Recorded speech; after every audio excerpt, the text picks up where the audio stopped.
प्रश्नावली 2.3 प्रश्न संख्या 1 ज्ञात कीजिए। प्रश्न पहला, पहले प्रश्न का पहला भाग, दूसरा, तीसरा, चौथा। इसमें प्रश्न दिए गए, आपको इन सभी संख्याओं से भाग देना है। यानी 12 में आपको भाग देना है 3/4 से, 14 में भाग देना है 5/6 से, 8 में भाग देना है 7/3 से, 4 में भाग देना है 8/3 से। चलिए सभी प्रश्नों को एक एक करके हम लोग हल करेंगे। क्या लिखा हुआ है? 12 भागा 3/4, तो 12 को वैसे ही लिखेंगे और भाग के जगह पर हम लोग गुना लिखेंगे। और ये जो भिन्न दिए गए हैं 3/4, इसको डायरेक्ट पलट देंगे। क्या हो जाएगा? इसको उल्टा लिखेंगे तो क्या आएगा? 4/3। क्या आ गया? 4/3। अब इस 3 से 12 में हम लोग भाग देंगे तो 3 चौके 12, क्या आ गया? 4। 4 से 4 में गुना करेंगे तो 4 चौके 16। इस प्रश्न का उत्तर क्या आ गया? 16। अब चलिए प्रश्न संख्या 2, 14 भागा 5/6। क्या लिखा हुआ? 5/6। गुना में लिखेंगे हम लोग, भाग की जगह पर क्या लिखेंगे? गुना। और यहाँ पे इन भिन्नों को क्या करेंगे? पलट देंगे। क्या हो जाएगा? अंश वाली संख्या हर में और हर वाली संख्या अंश में। चलिए तो यहाँ पे क्या 5/6 है, तो हम लोग लिखेंगे 6/5। क्या लिखेंगे? 6/5।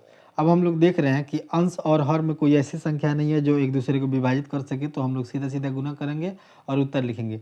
14 का गुना 6 के साथ, 14 छक 84, और बटे में 5 है तो 5। ठीक है, यानी 84/5 इस प्रश्न का उत्तर आ गया। चलिए प्रश्न संख्या 3 क्या कह रहा है? 8 भागा 7/3, तो 8 भागा की जगह पर हम लोग क्या लिखेंगे? गुना। और 7/3 को हम लोग क्या लिखेंगे? 3/7। इसको हम लोग पलट देंगे, क्या हो जाएगा? 3/7। यहाँ पे भी कोई ऐसी संख्या नहीं है जो विभाजित कर सके, तो हम लोग सीधे सीधे गुना करेंगे और उत्तर लिखेंगे। तो 8 के गुना 3 के साथ, 8 3 के 24, और बटे में 7 है तो 7। क्या आ जाएगा? 24/7 इस प्रश्न का उत्तर। प्रश्न संख्या 4, 4 क्या कह रहा है? 4 भागा 8/3। भाग है तो यहाँ गुना लिखेंगे, और 8/3 को हम क्या लिखेंगे? 3/8। तो 4 से हम क्या करेंगे? इस 8 में भाग लगाएंगे, 4 दूनी 8, यानी 8 कितने मर्त में चला जाएगा? 2 मर्त में। तो क्या बच गया यहाँ पे? 3/2, यानी 3/2 इस प्रश्न का उत्तर आ गया। और इसी के साथ प्रश्न संख्या 1 का पहला, दूसरा, तीसरा, चौथा भाग यहाँ पे समाप्त होता है। अब हम लोग बढ़ेंगे 5वें और 6ठे भाग की तरफ। प्रश्नावली 2.3 प्रश्न संख्या 1 ज्ञात कीजिए। प्रश्न संख्या 1 का 5वां और 6ठा भाग। चलिए इसे अब हम लोग हल करते हैं। तो क्या लिखा हुआ है? 3 भागा, भागे की जगह पर हम लोग क्या लिखेंगे? गुना लिखते हैं। और सबसे पहले यहाँ पे एक काम करते हैं, इस भाग को हम लोग ऐसे ही रखते हैं पहले, और इस पूर्णांक वाले भिन्न को तोड़ के साधारण भिन्न में लाते हैं, फिर इसको हल करेंगे। तो क्या आ जाएगा? 3 दूना 6, 1 7, तो 7/3। क्या आ गया? 7/3। अब इस भिन्न को, इस प्रश्न को जब हल करेंगे तो 3 हम लोग लिखेंगे, और जो भाग है यहाँ पे क्या लिखेंगे? गुना। और इस वाले भिन्न को क्या करेंगे? अंश में जो संख्या है उसे हर में लिखेंगे, जो हर में संख्या है उसे अंश में, यानी इसको हम लोग पलट देंगे। तो क्या आ जाएगा? 3/7। क्या आ जाएगा? 3/7। अब इसको हम लोग गुना करेंगे तो क्या आएगा? 3 तिया 9, 9/7। तो इस प्रश्न का उत्तर क्या आ गया? 9/7। चलिए प्रश्न संख्या 6 को अब हम लोग हल करते हैं। क्या दिया गया है? 5 भागा 3.4/7। पहले इस पूर्णांक वाली भिन्न को साधारण भिन्न में बदलेंगे, फिर इसे हल करेंगे। तो इसको ऐसे ही लिख देते हैं 5 भागा, तो यहाँ लिखेंगे, पहले इसे हल कर लेते हैं। 7 तिरका 21 और 4 25। क्या आ जाएगा? 25/7। क्या आ जाएगा? 5 भागा 25/7। तो हम क्या करेंगे? इसे हल करेंगे तो 5 के 5 लिखेंगे, भाग के जगह पर गुना लिखेंगे, और इस भिन्न को पलट देंगे। क्या आ जाएगा? 7/25। 5 से ये विभाजित हो जाएगा 5 मर्त में, तो क्या उत्तर आ जाएगा? 7/5। 7/5 इस प्रश्न का उत्तर आ गया। और इसी के साथ प्रश्न संख्या 1 समाप्त होता है। प्रश्न संख्या 1 के सभी बिंदुओं को हमने हल कर लिया है। अब हम लोग बढ़ेंगे प्रश्न संख्या 2 की तरफ।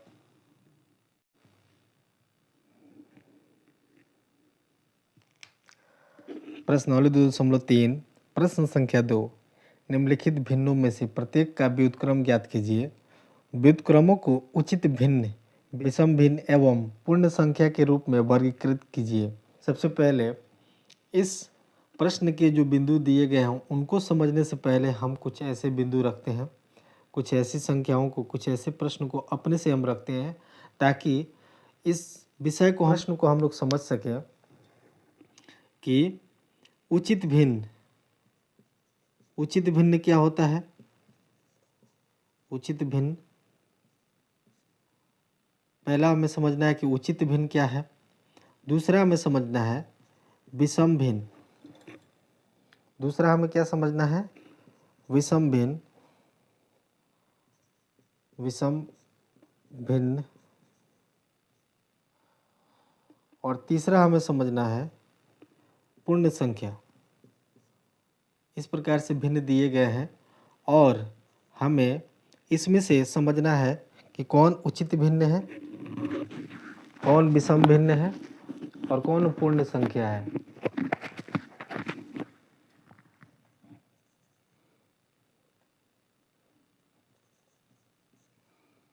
क्लियर? सबसे पहले हम लोग देखेंगे प्रश्न संख्या 2 के पहले भाग को हम लोग हल करेंगे और समझने का प्रयास करेंगे कि ये किस प्रकार से इसका व्युत्क्रम करने पर हमें कौन सा भिन्न प्राप्त होता है। सबसे पहले इसका व्युत्क्रम करने का मतलब होता है कि जो भिन्न होते हैं उसके जस्ट उल्टा करना पड़ता है, यानी अंश में जो संख्याएं लिखी रहती हैं उसे हर में लिखा जाता है, जो हर में लिखी रहती है उसको अंश में लिख दिया जाता है। तो चलिए सबसे पहले इसको हम लोग इसका व्युत्क्रम करते हैं। व्युत्क्रम करने पर ये 5/7 है तो ये आ जाएगा 7/5। क्या आ जाएगा? 7/5। अब आपको एक भिन्न मिल गया 7/5। 7/5 जो है वह एक विषम भिन्न का उदाहरण है। किस प्रकार का भिन्न का उदाहरण है? विषम भिन्न के उदाहरण है। तो विषम भिन्न हम लोग समझ लेते हैं कि विषम भिन्न क्या होता है। विषम भिन्न कहने का मतलब ये है कि अंश में बड़ी संख्या होगी और हर में छोटी संख्या होगी। अंश में अगर बड़ी संख्या आ जाए और हर में छोटी संख्या आ जाए तो यह एक विषम भिन्न कहलाती है। क्या कहलाता है? विषम भिन्न। तो इसको हम विषम भिन्न के साथ मर्ज करेंगे, मिला देंगे। ठीक है, चलिए अब इसके दूसरे प्रश्न पे हम लोग आते हैं। इसके दूसरे प्रश्न के दूसरे भाग में जब आते हैं तो सबसे पहले देख रहे हैं कि ये भिन्न दिया गया 11/9। 11/9 का सबसे पहले हम लोग क्या करेंगे? व्युत्क्रम करेंगे। व्युत्क्रम करने का मतलब इसका उल्टा हम लोग करेंगे, यानी अंश की संख्या हर में, हर की संख्या अंश में। तो 11/9 जो दिया हुआ है तो ये हो जाएगा आपका 9/11। अब आप लोग ध्यान से देखिए, आपको कौन सी संख्या मिल गई? एक आपको भिन्न मिला, उसमें संख्या है 9 और बटे में है 11। यहाँ पे आप देख रहे हैं कि अंश में छोटी संख्या है और हर में बड़ी संख्या है। अंश में छोटी संख्या और हर में बड़ी संख्या है तो यह एक उचित भिन्न होता है। भिन्न के सबसे अच्छा प्रकार ये माना जाता है कि अंश में सबसे छोटी संख्या हो और हर में बड़ी संख्या हो तो ये एक उचित भिन्न कहलाता है। कहने का मतलब यह है, अंश में छोटी संख्या और हर में बड़ी संख्या हो तो इसे हम लोग उचित भिन्न कहते हैं। तो हम लोग इसे उचित भिन्न के साथ मिला देंगे। ऐसे प्रश्नावली में नहीं दिया गया है, आपको ये समझाने के लिए इस प्रकार से प्रश्न को पहले हल करके आपको समझाया जाएगा, फिर प्रश्नावली की सभी प्रश्नों को हल करके आपके सामने दिखाया जाएगा। तो परेशान नहीं होना है, सिर्फ समझना है और ये समझने के पर्पज़ से आपको ये सारे प्रश्नों को हल किया जा रहा है यहाँ पे, ताकि आपको ठीक से समझ में आ जाए। प्रश्न जब आपको ठीक से समझ में आ जाएंगे तो इसके जितने भी सारे भाग हैं उसको बनाना हमारे लिए क्या हो जाएगा? आसान हो जाएगा। चलिए अब इस प्रश्न के तीसरे भाग में चलते हैं। तीसरे भाग में क्या कह रहा है कि 1/6 क्या दिया हुआ है? 1/6 इसका व्युत्क्रम करना है। क्या हो जाएगा? 6/1। क्या हो गया? 6/1। जब इसका हम लोग व्युत्क्रम कर दिए, अब हमको इसकी जांच करना है कि ये कौन सी संख्या है, उचित भिन्न है, विषम भिन्न है या पूर्ण संख्या है। तो हम लोग जानते हैं कि किसी भी संख्या का बटे में जो 1 रहता है, किसी भी संख्या के बटे में अगर 1 रहता है तो वो स्वयं संख्या होती है, यानी 1 से किसी संख्या में भाग देंगे तो वो संख्या स्वयं ही रहेगा, उस संख्या में कोई बदलाव नहीं होगा। यानी अर्थात क्या आ जाएगा? 6 आएगा। और 6 क्या है? 6 अपने आप में एक पूर्ण संख्या है। 6 क्या है? अपने आप में एक पूर्ण संख्या है। तो पूर्ण संख्या के साथ हम लोग इसको मिला देंगे। ठीक है, हमने समझा कि उचित भिन्न क्या होता है, विषम भिन्न क्या होता है और पूर्ण संख्या क्या होता है। तो इन सब का उदाहरण से हमने एक एक उदाहरण ले करके सभी को समझने का प्रयास किया, यानी तीनों बिंदु को हम लोगों ने ठीक से समझ लिया। अब हम लोग आते हैं इस प्रश्न के प्रश्न संख्या 2 के प्रश्नावली वाले प्रश्न पे, ताकि उसके सभी भागों को हम लोग हल कर सकें। चलिए प्रश्नावली 2.3 प्रश्न संख्या 2, निम्नलिखित भिन्नों में से प्रत्येक का व्युत्क्रम ज्ञात कीजिए। व्युत्क्रमों को उचित भिन्न एवं विषम भिन्न एवं पूर्ण संख्या के रूप में वर्गीकृत कीजिए। तो हम आ चुके हैं प्रश्न संख्या 2 के पहला भाग, दूसरा भाग, तीसरा, चौथा, पांचवा, छठा, सातवां, ये 7 बिंदु दिए गए हैं। सबसे पहले करना क्या है कि ये जो भिन्न दिए गए हैं इसका व्युत्क्रम करना है, यानी इसका उल्टा करना है। और जब उल्टा हो जाए तो पूर्ण संख्या है, क्या बताना है आपको, उचित भिन्न है, विषम भिन्न है एवं पूर्ण संख्या, आपको ये बताना है। चलिए तो सबसे पहले हम इन प्रश्नों को एक एक करके हल करेंगे। 3/7 ये एक भिन्न दिया गया है, 3/7 इसको हमें क्या करना है, सबसे पहले इसका व्युत्क्रम करना है। व्युत्क्रम करने का मतलब होता है इसका जस्ट उल्टा, यानी अंश में जो संख्या है वो हर में चली आएगी, जो हर में संख्या है वो अंश में चली जाएगी। यानी यहाँ पे क्या हो जाएगा 7/3, क्या हो जाएगा 7/3। 7/3 हमको एक भिन्न मिल गया। इस भिन्न में हम लोग देख रहे हैं कि अंश वाली संख्या बड़ी है और हर वाली संख्या छोटी है। जब अंश वाली संख्या बड़ी हो जाती है और हर वाली संख्या छोटी रह जाती है तो हम इसे कहते हैं विषम भिन्न। क्या कहते हैं, विषम भिन्न, इसे कहते हैं विषम भिन्न, याद रहेगा। चलिए इस प्रकार प्रश्न संख्या 2 का पहला भाग हल होता है और हमको मिल जाता है व्युत्क्रम करने पर हमें एक भिन्न मिलता है, जो कि ये एक विषम भिन्न का उदाहरण है। चलिए प्रश्न के दूसरे भाग पर चलते हैं। प्रश्न के दूसरा भाग क्या कह रहा है, प्रश्न का दूसरा भाग में भिन्न दिए गए हैं 5/8। क्या दिया गया है 5/8। सबसे पहले इसका क्या करना है, इसका व्युत्क्रम करना है, मतलब इसका उल्टा करना है। तो 5/8 को हम लोग लिखेंगे 8/5। 8/5 यहाँ भी हमको क्या देखने को मिल रहा है कि अंश में बड़ी संख्या है और हर में छोटी संख्या है।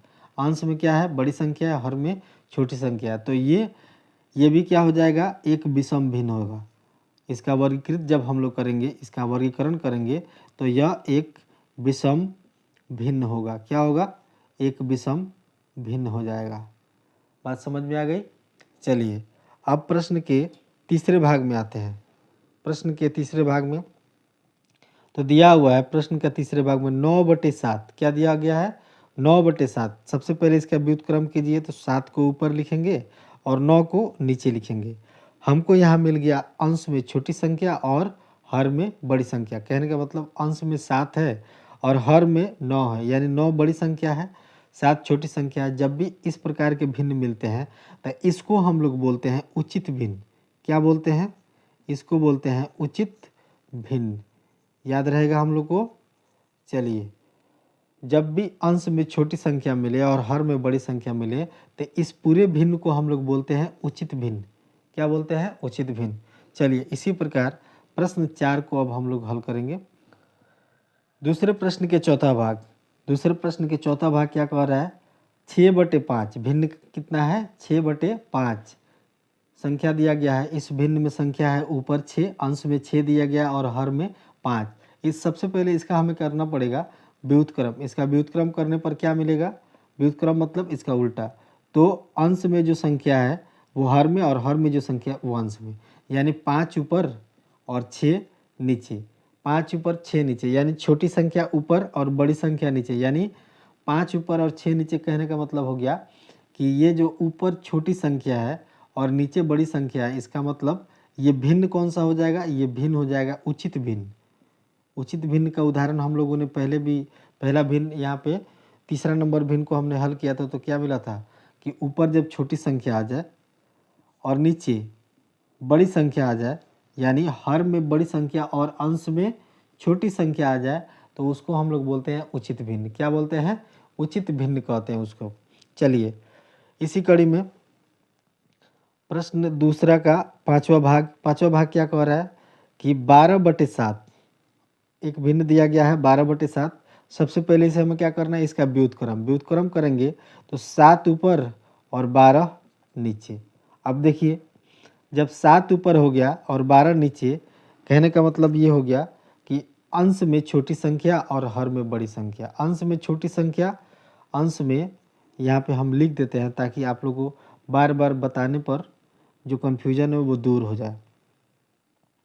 अंश में छोटी संख्या, अंश में छोटी संख्या, ठीक, और हर में बड़ी संख्या, हर में बड़ी संख्या।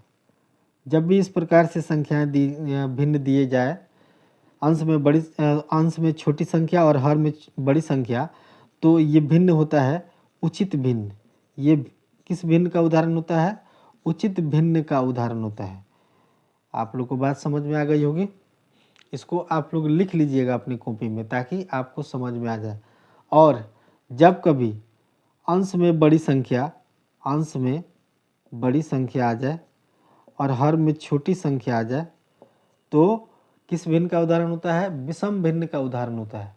ये बात आप लोग को ठीक से समझ में आ गई होगी। चलिए, इसी प्रकार